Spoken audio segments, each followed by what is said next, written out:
नमस्कार, मैं राजन कुमार जानकी रामराज चैनल में आप सभी का स्वागत है। आज बात कर रहे हैं कि क्या आपका पेट साफ नहीं होता है, मल बार बार जाने का मन करता है बाथरूम, या दस्त जैसा मल होता है, गैस भी रहता है और कब्जियत भी होता है। अगर इस तरह की समस्याओं को आप लंबे समय से अगर झेल रहे हैं तो ये वीडियो आप ही के लिए। इरिटेबल बाउल सिंड्रोम की समस्या क्यों उत्पन्न होती है? आए दिन मेरे मेडिकल में कस्टमर का ये शिकायत रहता है कि भैया पेट मेरा ठीक से साफ नहीं हो रहा है, गैस बना हुआ रहता है, कभी कब्ज हो जाता है और कभी पतला दस्त हो जाता है।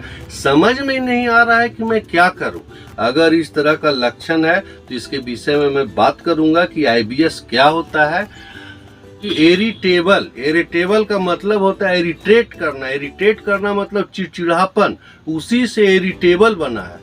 और बॉवेल का मतलब होता है आंत के अंदर जो मांसपेशी होती है, आंत का जो पाइप होता है उसके अंदर मांसपेशी होती है, उसी को बॉवेल कहते हैं, मांसपेशी को। और सिंड्रोम का मतलब है कई लक्षणों का समूह जो एक बीमारी का संकेत दे, उसे सिंड्रोम कहते हैं। इसीलिए ये तीनों मिल के बना इरिटेबल बाउल सिंड्रोम।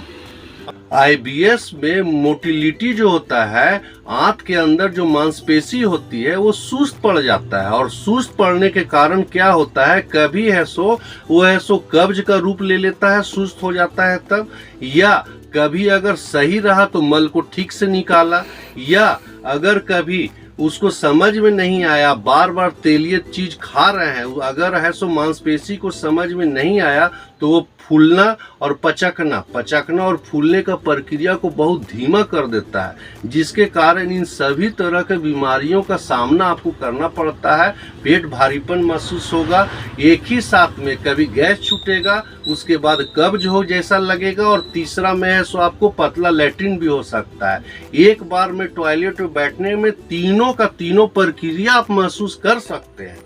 इस प्रक्रिया को अगर सुधारना है तो आइए घरेलू और मेडिकल दोनों तरह के इलाज के बारे में आपको पूरी जानकारी। इस बीमारी का प्रमुख कारण क्या है? ज्यादा आप तनाव में रह रहे हैं, डिप्रेशन में रह रहे हैं, थोड़ा चिंता आप ज्यादा कर रहे हैं, सही से अगर आप सो नहीं रहे, नींद आप समय से ले नहीं रहे हैं, तेलीय पदार्थ खाने का आपका कोई समय है नहीं, आप खाना खाने के बाद फिर कुछ खा लिए, उसके बाद फिर कुछ खा लिए, तो मुख्य कारण है आईबीएस होने का। आईबीएस कोई बीमारी नहीं है। अगर ये लक्षण 3 महीना से अगर आपको ज्यादा है तो आप डॉक्टर का सलाह भी ले सकते हैं। आइए घरेलू नुस्खा के बारे में आपको कुछ बताते हैं। सबसे पहले कुछ व्यायाम कीजिए, आप कुछ ऐसा व्यायाम कीजिए जिससे पेट में जोर पड़े।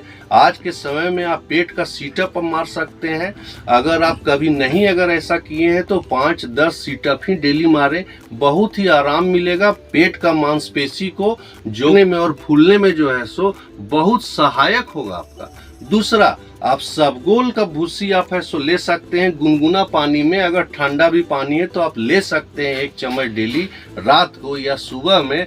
बहुत ही ज्यादा उससे फाइबर रहता है, आप इसका इस्तेमाल कर सकते हैं।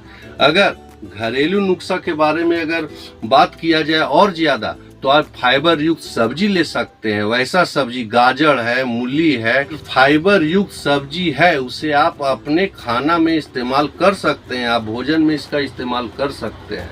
अब आइए अब मेडिकल के बारे में इसमें आपको जानकारी देते हैं। बहुत कम दाम में अगर आप फ्लाइजिल टैबलेट डेली 1 खाते हैं तो बहुत हद तक आईबीएस को प्रॉब्लम को रोक सकता है। डॉक्टर की सलाह अगर आप दवा लेना चाहते हैं तो लोपेरामाइड आप ले सकते हैं। लोपेरामाइड टैबलेट आप डेली 1 खा सकते हैं। डाइसाइक्लोमिन टैबलेट आप ले सकते हैं, डेली 1 टैबलेट आप खाइए।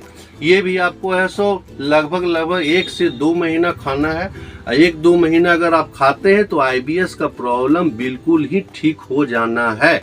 आईबीएस 3 तरह का होता है, आईबीएस सी, आईबीएस डी और आईबीएस मिक्स। आईबीएस सी का मतलब है अब कब्ज है, आईबीएस डी का मतलब है कि डिसेंट्री वाला आपका पोटी हो रहा है, और मिक्स मतलब दोनों को मिला के हो रहा है। आईबीएस को पहचानना और उसका इलाज करवाना बहुत जरूरी है। लेकिन घबराने की बात नहीं है, कोई ये बीमारी नहीं है। आंत जो है सो छोटी आंत बड़ी आंत डिसऑर्डर हो गई है। अगर आपको वीडियो अच्छा लगे तो प्लीज लाइक कर दीजिए, सब्सक्राइब कर दीजिए, बेल आइकन बटन को जरूर दबाएं, इससे हम लोग की कुछ मदद हो जाती है। अगर कुछ और जानना चाहते हैं तो कमेंट बॉक्स में आप जरूर मैसेज भेजें, मैं मैसेज देखूंगा और उसका रिप्लाई करूंगा। आगे भी इस तरह का वीडियो बनता रहेगा, आप जरूर देखें। जानकी रामराज चैनल के तरफ से आपका स्वागत है। फिर मिलेंगे भाइयों, तब तक राम राम, शुभ रात्रि।